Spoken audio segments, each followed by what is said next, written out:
Gas ଉପଭୋକ୍ତାମାନଙ୍କ ପାଇଁ ବଡ଼ ଖବର। ଖାତାକୁ ଆସିବ 2400 ଟଙ୍କା। ତେବେ ଯଦି ଆପଣଙ୍କର ଗୋଟିଏ LPG ଗ୍ୟାସ୍ କନେକ୍ସନ୍ ଅଛି, ଆପଣମାନଙ୍କୁ ମିଳିବାକୁ ଯାଉଛି 2400 ଟଙ୍କା ବା 2400 ଟଙ୍କା। ତ କେମିତି ପାଇବେ, କେଉଁ ତାରିଖରେ ପାଇବେ, ଏହି ଭିଡ଼ିଓରେ ଜାଣିବା। ତା ପୂର୍ବରୁ ଆମ ଚ୍ୟାନେଲକୁ ନ ଆସିଥିଲେ ଚ୍ୟାନେଲଟିକୁ ସବସ୍କ୍ରାଇବ୍ କରିକି ପାଖରେ ଆସୁଥିବା ବେଲ୍ ଆଇକନ୍କୁ ଦବାଇ ଦିଅନ୍ତୁ। ଗ୍ୟାସ୍ ସିଲିଣ୍ଡର ଗ୍ରାହକଙ୍କ ପାଇଁ ଖୁସି ଖବର। ଖାତାକୁ ଆସିବ 2400 ଟଙ୍କା। ତେବେ ପ୍ରଧାନମନ୍ତ୍ରୀ ଉଜ୍ଜ୍ୱଳା ଯୋଜନା ଅଧୀନରେ କେନ୍ଦ୍ର ସରକାର ଗରିବ ଲୋକଙ୍କୁ LPG ସିଲିଣ୍ଡର ଉପରେ ସବସିଡି ଦେଉଛନ୍ତି।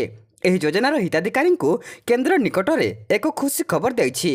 LPG ସିଲିଣ୍ଡର ଉପରେ ସବସିଡି 8 ମାସ ପାଇଁ ବୃଦ୍ଧି କରାଯାଇଛି। ଏହି ଯୋଜନାର ହିତାଧିକାରୀମାନେ ପ୍ରତ୍ୟେକ ସିଲିଣ୍ଡର ଉପରେ 300 ଟଙ୍କା ସବସିଡି ପାଉଛନ୍ତି।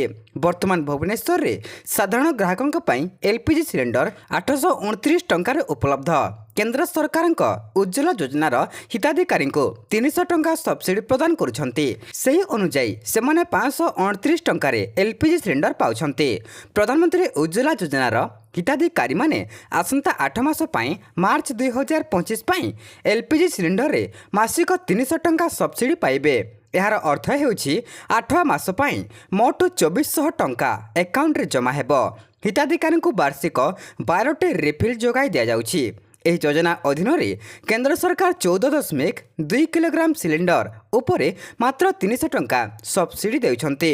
2016ରେ କେନ୍ଦ୍ର ସରକାର BPL ପରିବାର ପାଇଁ ଉଜ୍ଜ୍ୱଳା ଯୋଜନା ଆରମ୍ଭ କରିଥିଲେ, ଯେଉଁଥିରେ ହିତାଧିକାରୀଙ୍କ ସଂଖ୍ୟା ପ୍ରାୟ 10 କୋଟି। ବର୍ତ୍ତମାନ ଏହି ଯୋଜନାରେ ହିତାଧିକାରୀଙ୍କ ସଂଖ୍ୟା 9 କୋଟିରୁ ଅଧିକ। ଏହି ଯୋଜନା ଅଧୀନରେ ସରକାର 75 ଲକ୍ଷ ନୂତନ ସଂଯୋଗ ଯୋଗାଇବାକୁ ଯୋଜନା କରୁଛନ୍ତି। ଏହା ସହିତ ହିତାଧିକାରୀଙ୍କ ସଂଖ୍ୟା ପ୍ରାୟ 10 କୋଟିରେ ପହଞ୍ଚିପାରେ।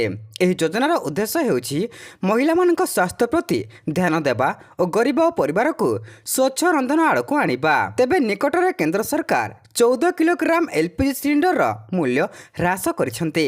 ଏହି କାରଣରୁ ଦେଶର ବିଭିନ୍ନ ସହରରେ ବର୍ତ୍ତମାନ ଗ୍ୟାସ୍ର ମୂଲ୍ୟ ସାମାନ୍ୟ ହ୍ରାସ ପାଇଛି। ଜାତୀୟ ରାଜଧାନୀ ନୂଆଦିଲ୍ଲୀରେ LPG ସିଲିଣ୍ଡର ମୂଲ୍ୟ 803 ଟଙ୍କା, ମୁମ୍ବାଇରେ 802.50 ପଇସା ଏମିତି ସବୁ ରହିଛି। କେନ୍ଦ୍ର ପ୍ରତ୍ୟେକ ମାସ ଆରମ୍ଭରେ ତୈଳ ଓ ଗ୍ୟାସ୍ ମୂଲ୍ୟ ସମୀକ୍ଷା କରିବ।